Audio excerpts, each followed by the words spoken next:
Rancangan Undang-Undang Daerah Khusus Jakarta atau RUU DKJ yang segera dibahas di DPR dinilai syarat nepotisme. Selain penunjukan gubernur oleh presiden, alih-alih dipilih rakyat secara langsung melalui mekanisme pemilihan. Belit lain yang disorot ialah pembentukan Dewan Kawasan Aglomerasi yang dipimpin wakil presiden. Untuk membahasnya telah bergabung bersama kami Deddy Kurniasyah, analis politik. Selamat pagi Mas Deddy. Halo, selamat pagi. Terima kasih telah bergabung di Selamat Pagi Indonesia. Kalau tadi kita melihat, ini kan menjadi sorotan belakangan Mas, karena ada salah satu pasal 10 yang menyebutkan bahwa nantinya Gubernur DKJ akan dipilih oleh Presiden. Kemudian Sufmi Dasko menyatakan tidak, itu akan tetap dipilih oleh rakyat. Bagaimana kemudian kita, rakyat Jakarta yang tinggal di Jakarta, bisa benar-benar yakin dengan statement tersebut Mas Deddy? Ya, yang pertama tentu kita bisa melihat apakah kemudian nanti rancangan undang-undang ini disahkan atau tidak.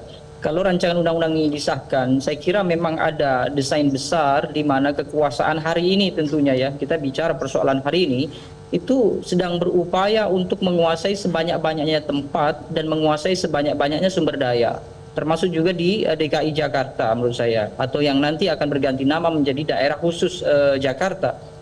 Jakarta saya kira dengan munculnya Undang-Undang IKN Nusantara memang secara status itu secara otomatis hilang.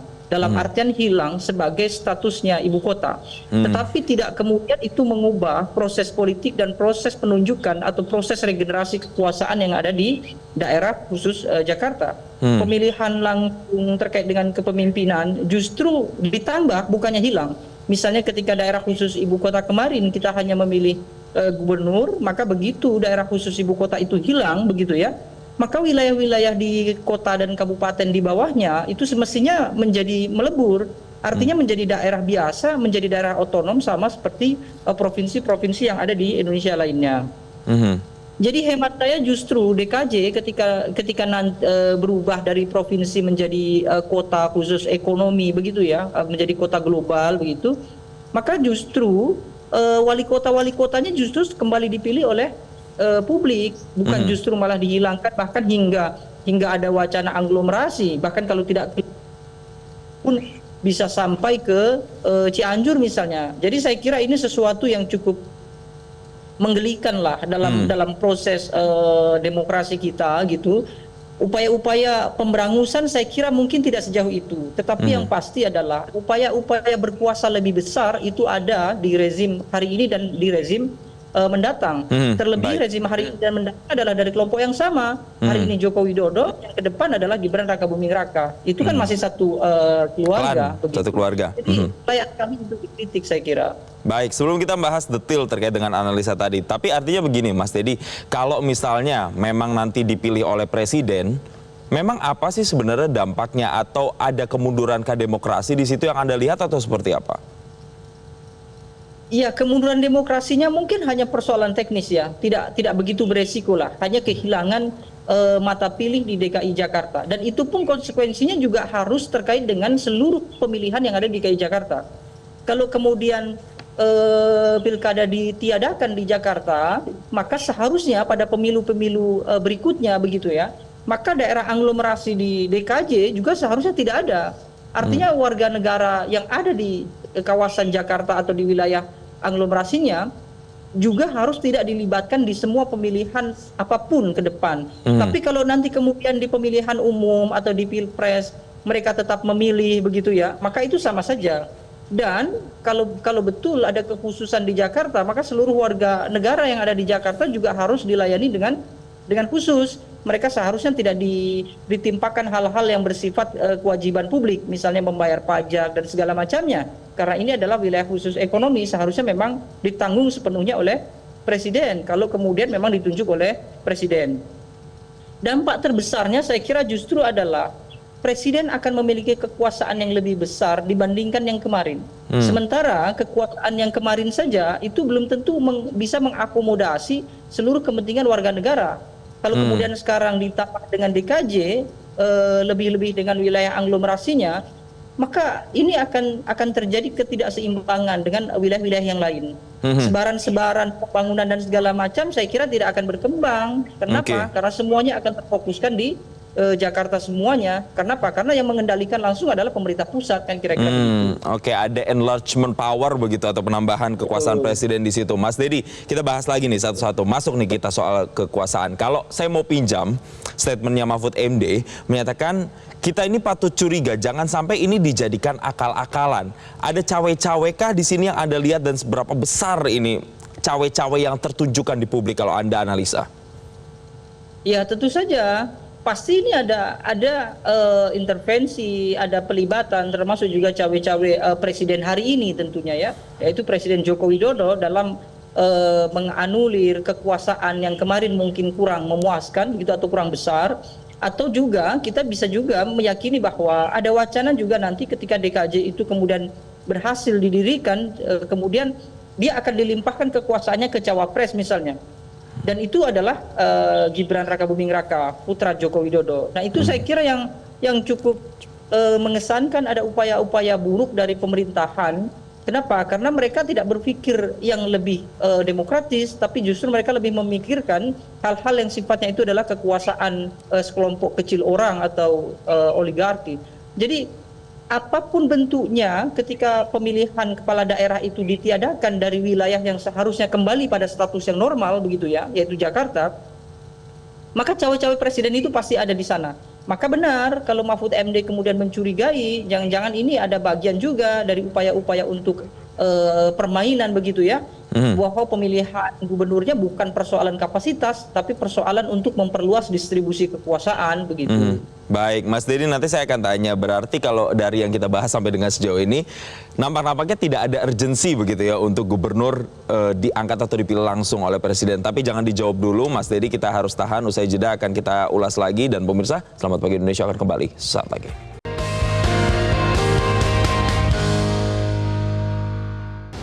Sehingga biarkan itu berproses di DPR. Kalau tanya saya, ya gubernur dipilih langsung. Nah pemirsa, saya akan ajak Anda kita lihat apa saja sebenarnya pasal-pasal yang kontroversial di dalam RUU DKJ ini. Karena DKJ memang merupakan singkatan dari Daerah Khusus Jakarta. Nama ini menjadi nama baru DKI Jakarta usai ibu kota resmi berpindah ke IKN Nusantara di Penajam Pasir Utara, Kalimantan Timur. Kemudian RUU ini mencabut yang namanya status ibu kota negara dari Jakarta, kemudian berpindah ke IKN. Nah, sebagaimana Undang-Undang Nomor 3 Tahun 2022. Namun sayangnya ada sejumlah pasal yang kemudian kontroversi. Kita lihat apa yang sebenarnya kontroversial di dalamnya. Yang pertama pemirsa, ini adalah pasal 10 ayat 2 di dalam RUU DKJ. Dinyatakan bahwa gubernur dan wakil gubernur ditunjuk, diangkat dan diberhentikan oleh presiden dengan memperhatikan usul atau pendapat dari DPRD. Nah, kemudian ini juga tertulis di dalamnya bahwa nanti pada saat masa jabatan gubernur dan wakil gubernur itu selesai 5 tahun bisa diangkat kembali, atau bagaimana selanjutnya itu bisa diputuskan sesuai dengan apa arahan dari yang disampaikan oleh presiden dan wakil presiden. Kemudian selanjutnya pemirsa, kita lihat lagi di slide keduanya. Di slide kedua, selain pasal 10 tadi ada pasal 5 ayat 1. Nah, pasal 5 ayat 1 ini RUU DKJ mempertegas Jakarta tidak digabung dengan Bekasi, Depok, dan juga Tangerang. Nah, ini juga sempat sebelumnya ada yang disebut dengan wilayah aglomerasi. Nah, itu karena ada wacana Jakarta digabungkan dengan wilayah penopang seperti Bekasi, Depok, dan Tangerang. Nah, kemudian cita-cita itu dikandaskan di dalam RUU DKJ di pasal 5 yang mengatur tentang batas-batas wilayah Jakarta. Ini kemarin sempat menimbulkan kontroversi karena bisa jadi ada tumpang tindih antar beberapa provinsi, salah satunya adalah Provinsi Banten dan juga Provinsi Jawa Barat. Selanjutnya di slide ketiga pemirsa, kita lihat lagi ada pasal lain di pasal 23 ayat 1 yang menyatakan bahwa DKJ akan memiliki kewenangan khusus di bidang penanaman modal.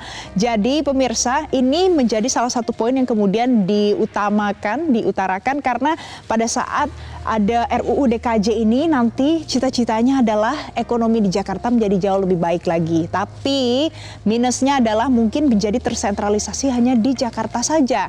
Nah, kemudian kita lihat lagi di slide selanjutnya. Selain di pasal 23 ayat 1 ini ada lagi di pasal 33 ayat 3. Wali kota dan bupati ditunjuk dan diberhentikan oleh gubernur. Ini juga menjadi salah satu kontroversi di dalamnya. Berarti pada saat ditunjuk oleh gubernur tidak ada lagi yang namanya pemilihan langsung ataupun pemilu yang dilakukan oleh masyarakat. Begitupun dengan siapa yang memimpin gubernur dari DKJ ini, ditunjuk oleh presiden. Jadi tidak ada lagi pemilunya. Nah, kemudian itu pemirsa, kita lihat lagi di slide selanjutnya adalah di pasal 37 bahwa Jakarta akan punya Dewan Kota dan Dewan Kabupaten. Di dalam pasal ini dijelaskan juga nanti akan ada tugasnya dari Dewan Kota dan Dewan Kabupaten ini untuk menampung dan juga menyalurkan aspirasi masyarakat. Nah, ini nanti susunannya juga akan ditentukan oleh gubernur setelah mendapatkan persetujuan dari DPRD. Jadi muncul ada entitas baru di dalamnya, Dewan Kota dan juga Dewan Kabupaten. Selanjutnya kita lihat lagi di slide selanjutnya. Ini adalah pasal 41 ayat 2. Aturan pajak, parkir, tempat hiburan dan lainnya 25 sampai dengan 75%. Jadi ini adalah yang kemudian disoroti oleh Kadin dan juga para pelaku usaha yang mengatakan bahwa kenaikan sekitar 25% saja itu sudah tinggi, apalagi kalau naiknya sampai dengan 75%. Kemudian ini juga sudah tertuang sebelumnya di dalam pasal 41 ayat 2. Nah, inilah yang menjadi poin-poin kontroversi yang kemudian banyak sekali mendapatkan komentar dari warganet, dari pemirsa di rumah, dari masyarakat di DKI, maksud saya di daerah khusus Jakarta saat ini. Selanjutnya Jason, saya kembalikan ke Anda, mulai dilanjutkan lagi perbincangannya. Selain ada gubernur yang dipilih oleh presiden, ada juga pajak Nah, yang itu juga menjadi iya, sorotan ya, Jason. bikin para pengusaha bikin pusing begitu ya. Saya kembali lanjutkan perbincangannya. Terima kasih Valen atas pemaparan yang komprehensif. Saya kembali lagi ke Mas Dedi. Mas Dedi, menyambung tadi pertanyaan saya sebelumnya. Oke, kalau Mas Dedi bilang tadi walaupun nanti statusnya berubah jadi daerah khusus Jakarta, Jakarta bukan lagi ibu kota, tetap pemilihannya harus ada. Tapi kalau kita bahas dari sisi urgensi, ada nggak sih urgensinya pemimpin Jakarta harus dipilih oleh presiden? Saya kira lebih urgensi lagi kalau dipilih secara langsung. Kenapa? Karena di dalamnya itu masih ada warga negara yang tinggal, artinya ada masyarakat sipil yang tinggal. Terlebih tadi kalau dibedah dari beberapa undang-undang, dari beberapa pasal yang ada di dalamnya, di sana ada ruang aspirasi misalnya, kemudian ada Dewan Kota dan Dewan Kabupaten. Ini menjadi tidak penting ketika kemudian gubernurnya itu ditunjuk oleh presiden. Artinya urgensinya itu menjadi tidak ada. Kalau tujuannya adalah agar DKJ nanti lebih tertib gitu ya, secara langsung berada dalam kekuasaan pusat, dalam kekuasaan presiden, maka seharusnya hilang semua kebutuhan-kebutuhan yang melibatkan kedaerahan. Misalnya Dewan Kota, Dewan Kabupaten tidak perlu ada. Bahkan Dewan Provinsi pun seharusnya juga ikut hilang. Dan warga negaranya pun statusnya seharusnya juga hilang. Dalam artian warga DKJ itu berbeda dengan warga di luar DKJ. Mereka tidak dibebankan pada hal-hal yang sifatnya itu adalah kewajiban publik. Itu kalau mau bicara dalam sisi linearitas logika demokrasinya. Tapi kalau kemudian hal-hal yang berkaitan dengan publik masih ada, tetapi pemilihannya tidak ada, kemudian presiden bisa sewenang-wenang menunjuk meskipun tetap ada usulan dari DPR, maka ini menjadi sia-sia. Jadi kental nuansanya, ini adalah nuansa politik kekuasaan dibandingkan dengan politik publik yang seharusnya berpihak pada masyarakat. Jadi kalau ditanya apakah ada urgensinya, saya rasa tidak. Presiden tidak punya urgensi apapun terkait dengan penunjukan gubernur DKI Jakarta. Kalaupun mau, misalnya ya, kalaupun mau, ya tetap saja DKJ merangkap saja antara gubernur dengan kepala badan otorita misalnya. Sama seperti yang ada di IKN, sama yang ada di Kepulauan Seribu, di Kota Batam misalnya. Atau bahkan sama dengan di DI Yogyakarta misalnya. Itu adalah daerah-daerah khusus, kira-kira begitu. Baik, Mas Dedi, kalau misalnya gubernur dipilih presiden, kemudian ada lagi tadi pasal yang kontroversial, bupati itu juga dipilih oleh gubernur. Ada turunannya makin ke bawah itu makin dipilih oleh yang di atas-atasnya, di layer atasnya. Apa yang paling ditakutkan terjadi di Jakarta jika memang nantinya proses seperti ini yang terjadi? Ya, tentu Jakarta akan menjadi pergulatan manipolitik yang jauh lebih besar. Itu dari sisi konteks politik elektoralnya. Kenapa? Karena tentu tidak bisa kita mengendalikan yang namanya kong kali kong, kemudian juga termasuk bagaimana KKN juga akan meningkat karena faktor publik tidak terlibat dalam proses pemilihan pimpinan eksekutif mereka, kan kira-kira begitu. Makanya tadi saya usulkan kalau memang punya niat untuk meniadakan pemilihan kepala daerahnya, maka tiadakan juga Dewan Kota dan juga Dewan Kabupaten. Karena urgensi Dewan Kota dan Dewan Kabupaten itu adalah memastikan jalannya demokrasi itu berlangsung dengan baik. Kalau kemudian proses demokrasinya itu ditiadakan, maka berarti Dewan Kota dan Dewan Kabupaten itu tidak lagi diperlukan. Karena pengawasan utama mereka menjadi hilang, kan kira-kira begitu. Baik, Mas Dedi, dari pemilihan gubernur, sekarang kita masuk lagi, yaitu soal kawasan aglomerasi. Apa catatan Anda terkait dengan pasal yang mengatur terkait dengan kawasan aglomerasi ini?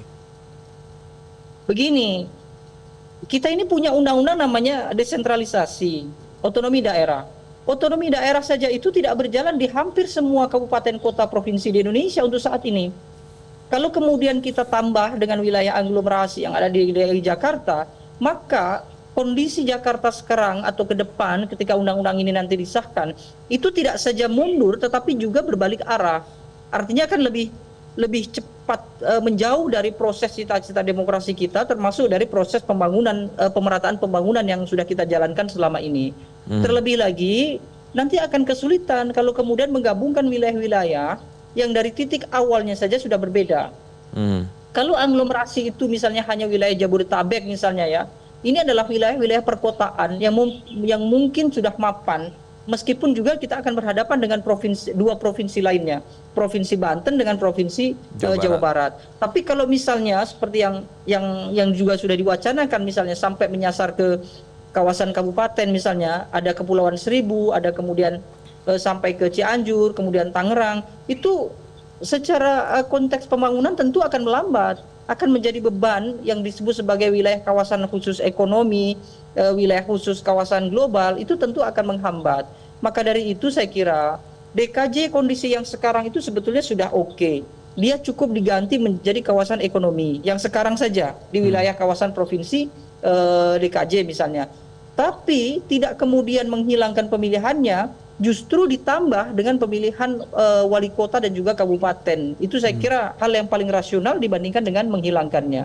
Baik, Mas Dedi, yang juga menjadi sorotan adalah ketika membahas kawasan aglomerasi ini, dalam aturan tersebut nantinya akan dimandatkan atau dipimpin oleh wakil presiden. Seberapa ideal? Karena kita kan nggak pernah melihat begitu, misalnya presiden dan wakil presiden ini misalnya mengurusnya berbeda kota atau salah satunya mengurusi kabupaten atau provinsi tertentu. Apa-apa yang Anda lihat di sini? Ya ini kan menjadi aneh. Kenapa? Karena satu sisi undang-undang kita itu adalah undang-undang yang menyatakan kepala negara itu merangkap sebagai kepala pemerintahan. Kalau kemudian ada wilayah yang ternyata presiden tidak bisa masuk ke sana karena undang-undangnya dibangun hanya secara khusus memberikan kewenangan terhadap wakil presiden, maka konteks kepala negara sekaligus kepala pemerintahan ini nanti akan luntur. Belum lagi nanti terjadi konflik politik misalnya. Dan ini kan terjadi saya kira karena faktor Gibran Rakabuming Raka. Kenapa? Karena presiden yang sekarang adalah ayah dari Gibran. Bukan tidak mungkin kemudian kecurigaan publik itu DKJ dibentuk karena khusus untuk bagaimana caranya memberikan kekuasaan terhadap putra presiden. Ini saya kira yang cukup mengkhawatirkan dan perlu dilawan. Dilawan bukan karena faktor Jokowinya, tapi karena faktor kebijakan ini. Saya kira merusak banyak hal, mulai dari tatanan demokrasi kita sampai tatanan undang-undang kita. Nanti akan banyak sekali undang-undang yang akan tumpang tindih, termasuk bagaimana nanti kita akan bertentangan dengan daerah atau kawasan yang sudah desentralisasi atau otonomi daerah. Jadi sangat besar sekali masalahnya. Terlebih kita akan kehilangan wibawa presiden. Kenapa? Karena presiden ternyata tidak menguasai seluruh Indonesia. Ternyata presiden hanya menguasai wilayah selain di luar DKJ. Itu kan cukup aneh sekali begitu. Baik, Mas Dedi, sebelum kita jeda, ada satu pertanyaan lagi masih terkait dengan kawasan aglomerasi ini. Kalau misalnya nanti, karena kan ini kan hasil real count-nya yang masih memimpin kan adalah Prabowo dan juga Gibran. Katakan nanti Gibran yang nanti memimpin kawasan aglomerasi. Dan kemudian ada juga gubernur yang DKJ ini akan dipilih oleh presiden. Yang spekulasinya atau indikasinya juga akan diberikan tahtanya kepada adiknya Kaesang. Kalau Anda melihat peluang-peluang ini apakah mungkin terjadi dan seberapa besar kemungkinannya, Mas Dedi? Mungkin saja 100% bisa terjadi kalau misalnya Prabowo berkuasa dengan Gibran Rakabuming Raka. Kenapa? Jaminannya adalah apa yang sudah lewat kan begitu kira-kira.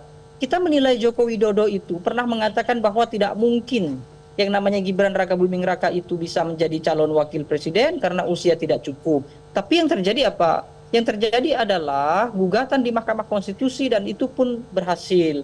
Lalu kemudian Presiden Joko Widodo juga mengatakan bahwa tidak mungkin kita impor beras, impor pangan. Faktanya terjadi.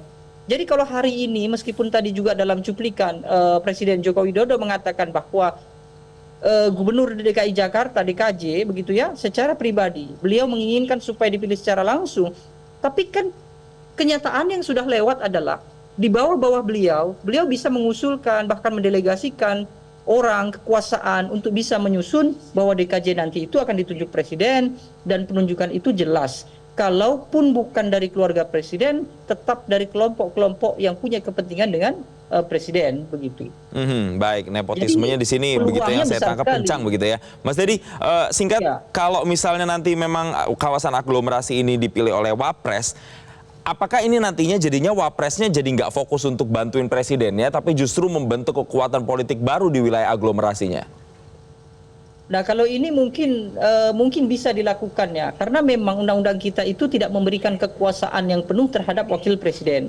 Yang menjadi kepala negara, kepala pemerintahan itu adalah presiden. Wakil presiden itu hanya akan muncul ketika presiden berhalangan secara tetap. Misalnya kemarin, misalnya tanggal 5 sampai tanggal 6. Wakil presiden bertindak sebagai presiden karena presiden memberikan mandat. Tapi kalau tidak, wakil presiden tidak punya kekuasaan apapun. Kecuali tugas misalnya sebagai kepala satuan tugas penanganan stunting dan lain-lain begitu ya. Nah, kalau kemudian ke depan DKJ kemudian itu di bawah kepemimpinan Cawapres, memang Cawapres menjadi punya kekuasaan. Tapi sisi lain ini jadi menyelisihi kekuasaan dari presiden, kira-kira begitu. Maka bukan tidak mungkin kalau Wapres nanti ke depan justru memang akan membuat kekuatan baru.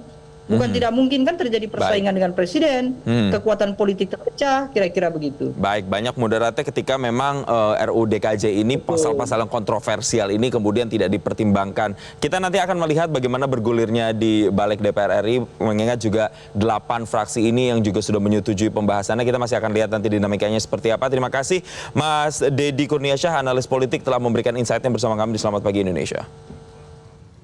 Dan pemirsa, Selamat Pagi Indonesia masih akan hadir dengan sejumlah informasi usai jeda. Tetaplah bersama kami.